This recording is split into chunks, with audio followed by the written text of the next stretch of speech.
All right. What's going on YouTube? What's going on Cowboy Nation? Okay, I've been waiting to put this video out. I wanted to see what was actually going to happen with Coach Garrett, and it appears that we all was right. It just took a little while for Jerry Jones dismissed, fired, did not renew his contract. Okay, we kind of expected that, right? Let me close the sunroof. So, let's get back to on how this all unfolded when it led up to this point. Okay, so Coach Garrett was a player for the Dallas Cowboys, a backup quarterback. Back in the 90s, he backed up Troy Aikman. So he's been with the organization well over 20-something years. He worked his way through the ranks. His father was in the scouting department for the Cowboys. So it was kind of like Jason Garrett was groomed to be a head coach, as some of the news starting to leak out about, even when he was a player, he used to sit in the coaches meeting because Jerry Jones always knew that Jason Garrett wanted to be a head coach. Okay, so he's just been waiting to happen head coach for his dream team, and now that for the past 10 years, almost 10 years, he's been coaching his dream job as wanting to be a head coach. He's doing exactly what he always wanted to be, a head coach, and a head coach of his team, the team that drafted him or whatever. I don't know if they drafted Jason Garrett. I think it might have been a undrafted free agent, to the point where he was the highest. He was paid more than the head coach when he was became a OC on the coaching staff under Wade Phillips. Okay. Now, Jerry Jones' mistake is this: you didn't let him go through the woes of as a coordinator or just as a coach, period. You rushed him into head coaching, and head coaching is way different than being the offensive coordinator. It's far more difficult, more people you have to manage, and stuff like that. Okay, so that's where Jerry Jones messed up at, is that Jason Garrett wasn't ready to be a head coach. He was not ready. He was not ready for his dream job. He might have been he might have been a coach at the top of the list, before Jerry Jones paid him all that money as an offensive coordinator. It was a plan of, the Giants was interested in him and all of that. And maybe the best thing was to let him do that and have his failures elsewhere. You know what I'm saying? And then come back to the Cowboys, and maybe he would have done a better job because he would have got his feet wet. You know what I'm saying? I think that was the biggest mistake right there, is that you pretty much groomed him to be the head coach of the Cowboys, or wanted him to be there, and he was just never ready. And he's still not ready. In my mind, he just doesn't have it all. His lack of attention to detail he just don't have it, man. Well, I don't know if it's just because he has a dry personality, maybe that's it.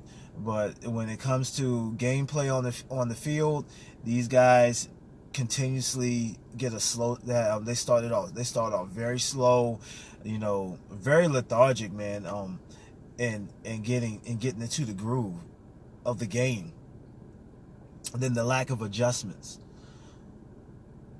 And so, now let's take it back to, 2017.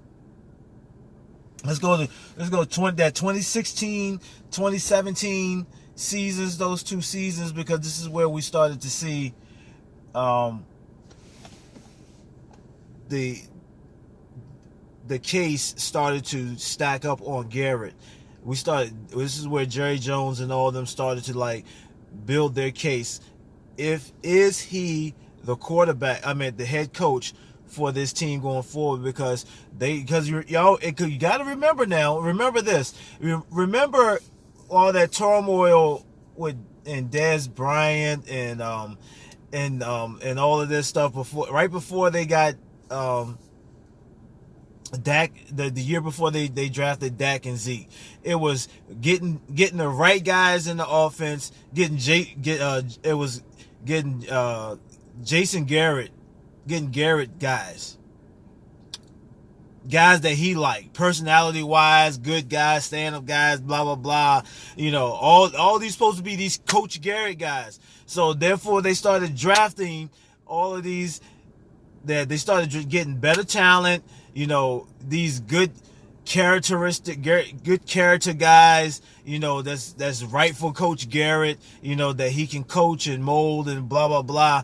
And so they amassed some talent onto this team, enough talent to where this team can actually win double-figure games per season, especially when we got Dak and we got Zeke. Okay.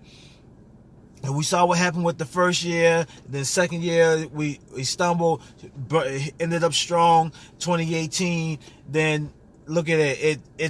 But it's the same damn thing over and over again. It's like you got a team that can win you 13 games, but then the following year they don't follow it up. So therefore, that's when they started noticing that this is not a player's thing.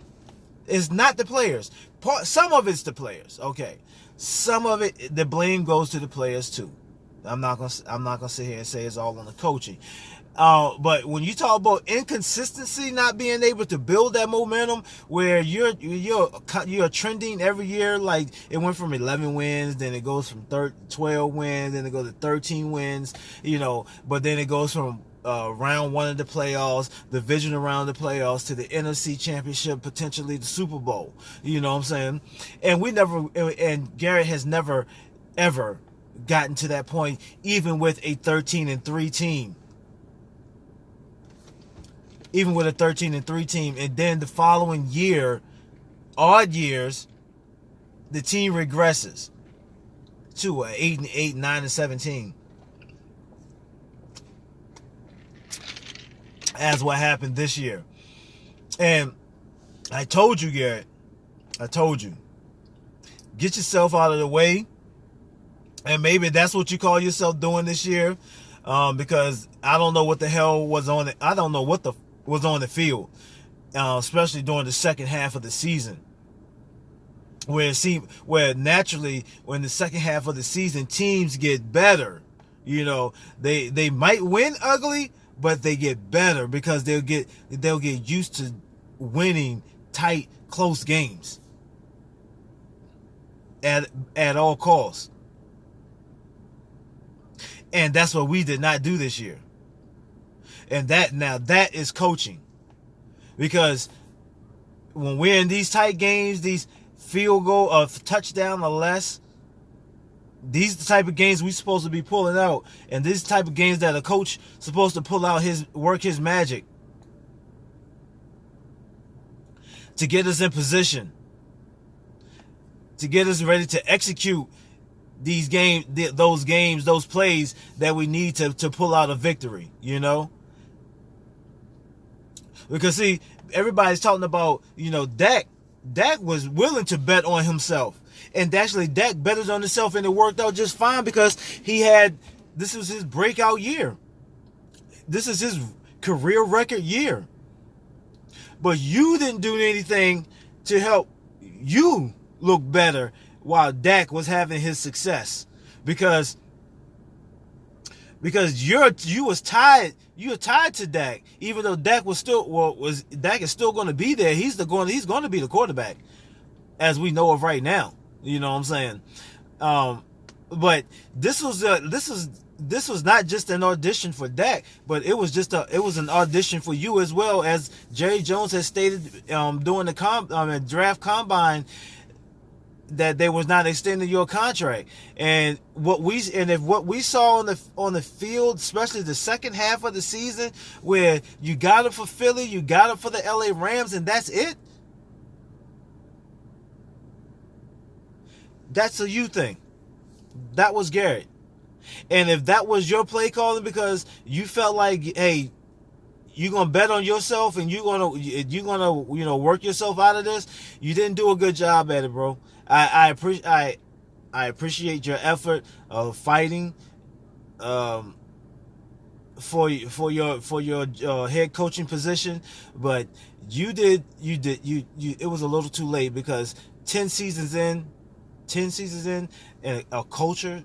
Matter of fact, 4 or 5 seasons in, a culture is supposed to have been established, and you had your core guys, those Garrett guys, that you not 6 years in the team, and the team got to get these guys for you. It was just wrong from the beginning.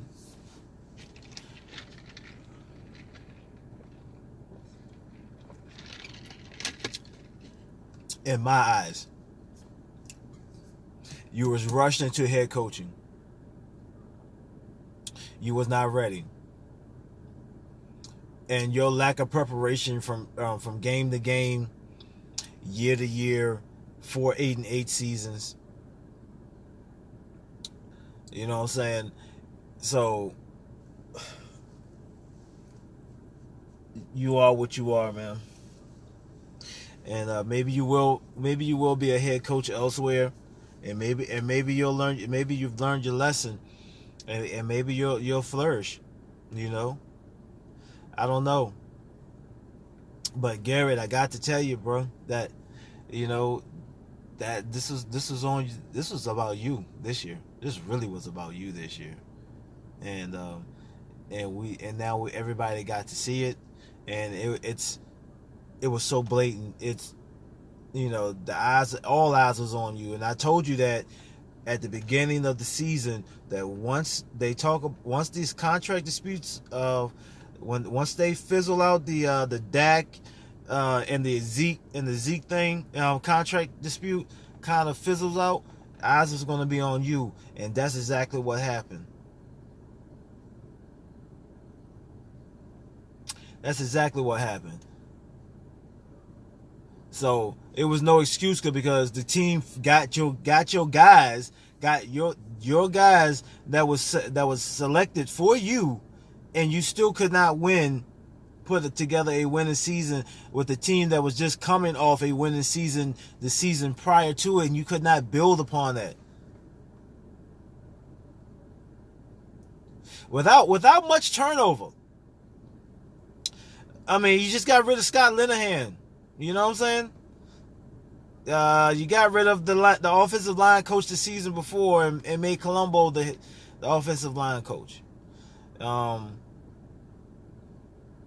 Yeah.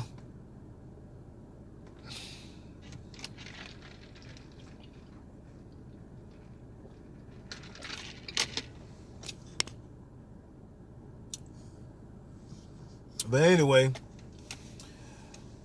that's all I really had to say about this whole Coach Garrett thing.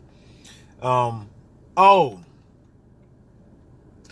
was gonna do a video, and it's funny that this was gonna be incorporated into my video. I'm gonna talk about it anyway, but since it didn't happen, there's no need to worry about it, and it still could happen. To be honest with you, it just might. You never know.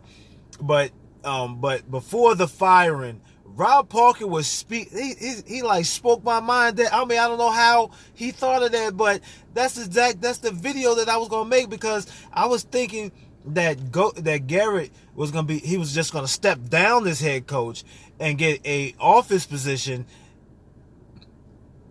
within the organization. Whether if it be like assistant GM or whatever, you know what I'm saying? Something in the football operations of things. Okay? And that still might happen.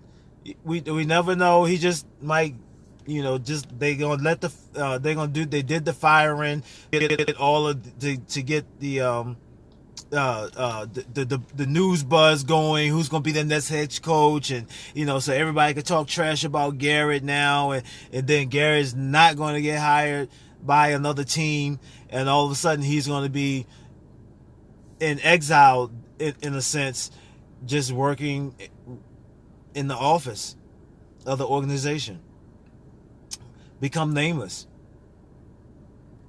That very well might happen still.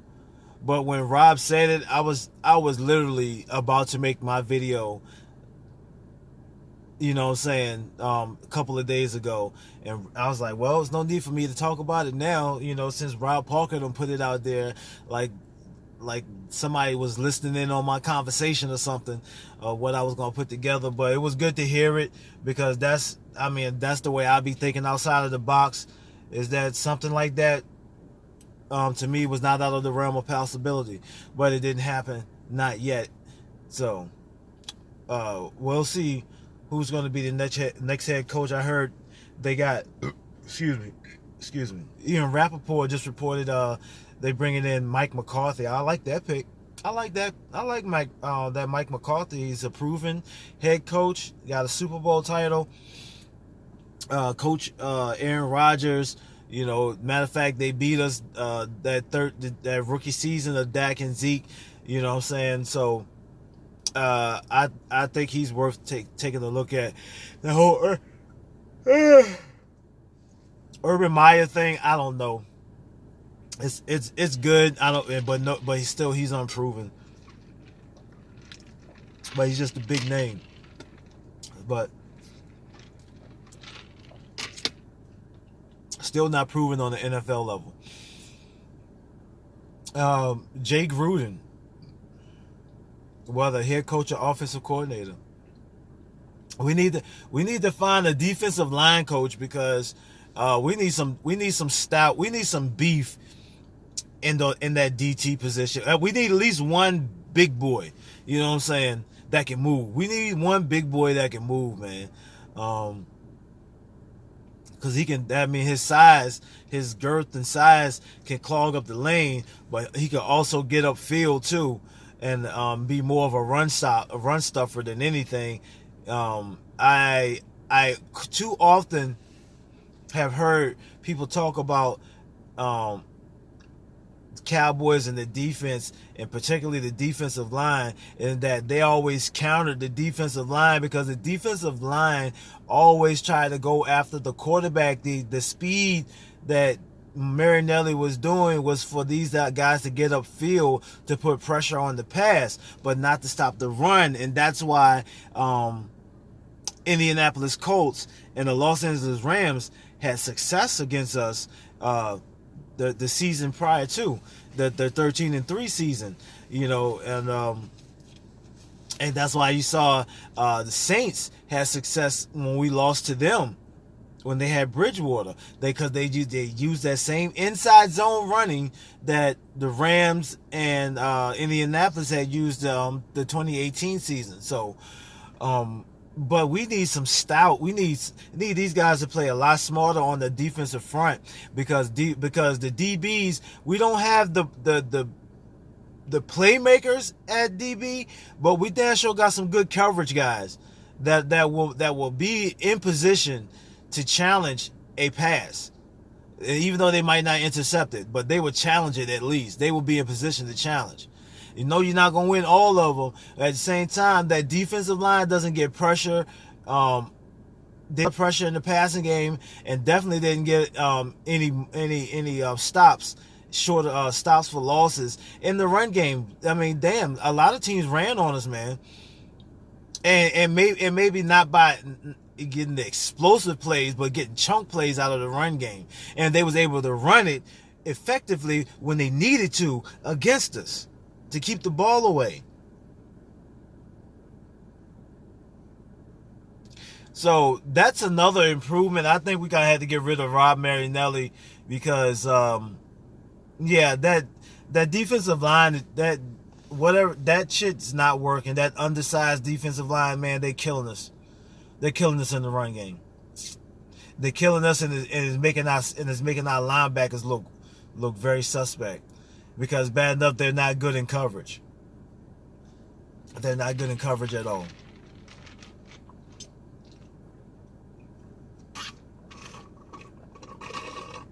So, with that being said, guys, I'm gone this time. This is Anthony Fallon, Tone Setter Sports Channel. Peace.